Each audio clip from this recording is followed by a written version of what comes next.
I'm Macy Golder, and I'm here with the Lions' new coach, Goff. Casey, welcome to the College of New Jersey. Thank you. The biggest question everyone wants to know: who are you? What's your background? Who am I? Well, I'm originally from Northeast Pennsylvania, so I am an East Coast guy.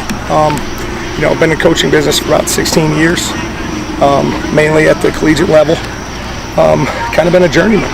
Bounced around for a long time in my career. A lot of that planned so I could go out there and experience different things, work with different coaches, kind of take a little bit from every place that I was. Was fortunate to be a part of some really good football teams in terms of being out at Washington and Jefferson, being at Cortland State, being at Salve Regina. Played a lot of postseason football. So was fortunate enough to get the opportunity to be a head coach last year at Defiance College out in Northwest Ohio. And the opportunity to present itself to get back out east with a program with a reputation like this, at a school with a reputation like this. I was excited to jump on it. I'm fortunate to get the job, and here I am. You arrived here late July, so it's still really early on for you. What has your transition been like so far?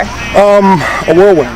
It's been a fast process in terms of getting my family moved, and making sure my wife, my child are settled, and getting a new staff together. We had a couple holes that we had to plug, and just getting to know this football team. I mean, I'm still in that process of getting to know these guys because it has been so quick. But I think we're heading in the right direction. As a head coach, what are your goals? My goals are to win. I want to win football games. I know everybody talks about, hey, it's a situation where it might be a process, but I don't want to look at it that way. These kids have worked their tails off, so we're going to do everything we can to win football games. We talk about be better. We want our kids to be better kids, better people, better students, better athletes. So first and foremost, we want to make sure these guys understand that they've got something to give back, that's bigger than football. So I want them to be winners in life. I want them to be winners on a football field. So as a coach, seeing our kids successful, part of that is on the football field, obviously. And I mean, we want to win. We want to win ball games this year. Is that what you would define winning as, being successful both on and off the field? Absolutely. Tcnj speaks for itself in terms of what our kids are capable of and the things they can do beyond the classroom. I mean, the numbers speak for themselves.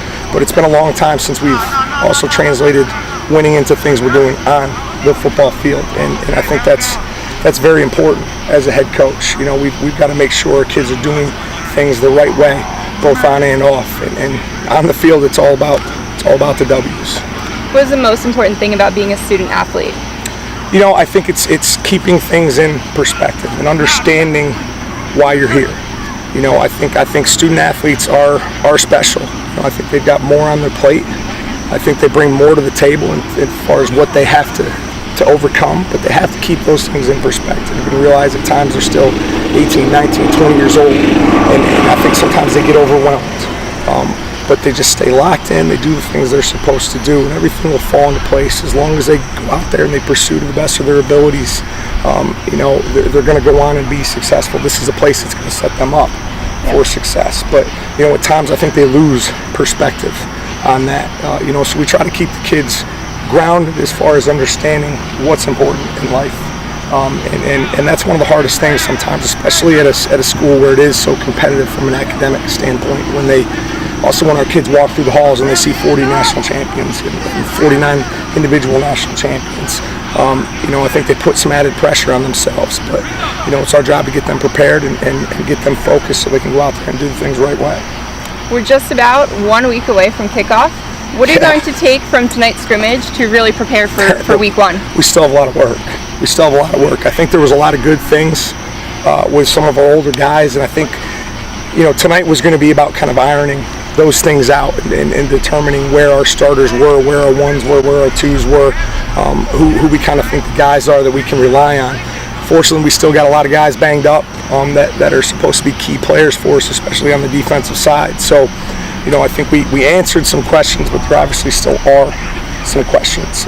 We've got a lot of work to do. I mean, this is going to be a work in progress throughout the season, but as long as we just continue to see the team progress in the right direction, we're going to be happy because that's going to head us towards wins. When you go in and talk to them tonight, what's your message in the locker room? To just kind of take the positives from tonight, and also just to think about the fact that we're making still some what people consider the small mistakes. And when you're playing a team like ASA, you can't make those small mistakes. You can't take improper angles. You can't be misaligned by a foot or two. You've got to make sure you're doing everything perfect in order to be successful, especially a team like that. And we're going to see teams like that all year. So our kids have to continue to get better in terms of understanding their responsibilities. And that's basically what we talked about when we brought them up, was just fine-tuning those little things, guys locking in on what their responsibility is and not trying to do too much. I think at times our kids overanalyze. Our kids try to step outside what their responsibilities are. When we do that, we get into trouble. So we've just got to continue to focus in. We're in new systems. We're in a new defense. We're in a new offense. So it's all new to these kids. So they've still learned it faster than any team I've ever coached in terms of the defense. And they're getting a hold of it, and I think they're buying in on it, and they're believing in one another, and that's the key. You don't believe in the guy next to you, that's when you try to do their job. And if we don't clean that up, it's going to be a long year. Yep. What would you say is the most exciting part so far? So far, I think just the kids' excitement. The kids, I think, are ready for something. They're ready to do something special here. And it's just, when we talk to the seniors about this, it's just about getting this program headed in the right direction. I think the support's there. I think, in terms of everything around this program, things are in place in terms of what this school can offer kids from an academic standpoint. We've got to be able to focus and get kids here, and get kids that are going to propel us in the direction that we want to go. And that's exciting to me. I think we can change the way we're doing some things in terms of recruiting in the past and some of the things we're doing on the field, obviously, but I think the support's there to do those things, and I think our kids are, like I said, our kids are excited about it. Our kids are excited to try to work and win, and they're going to come. I think one of the most exciting parts of the night, 2.9 seconds before the half, ball on the 4-yard line, you go for it. Absolutely. Touchdown. Absolutely. What kind of morale does that give the team for the rest of the season? That's huge. I think it lets our kids know that we're going to take chances. I'm going to take chances. I'm not a guy that's going to just put the ball in the kicker's hands, at all times. Obviously we're going to have to fall on them once in a while, but if it's a fourth and manageable, and I feel good about it, we're going for it. A situation like that, it's a no-brainer. We're going to put the ball in our quarterback's hands, especially we've got a little bit of momentum heading in there. Big pick, we march down. We're gonna go for that every time. All right, guys, you heard it here first. Here with Coach Casey Goff, Tcnj.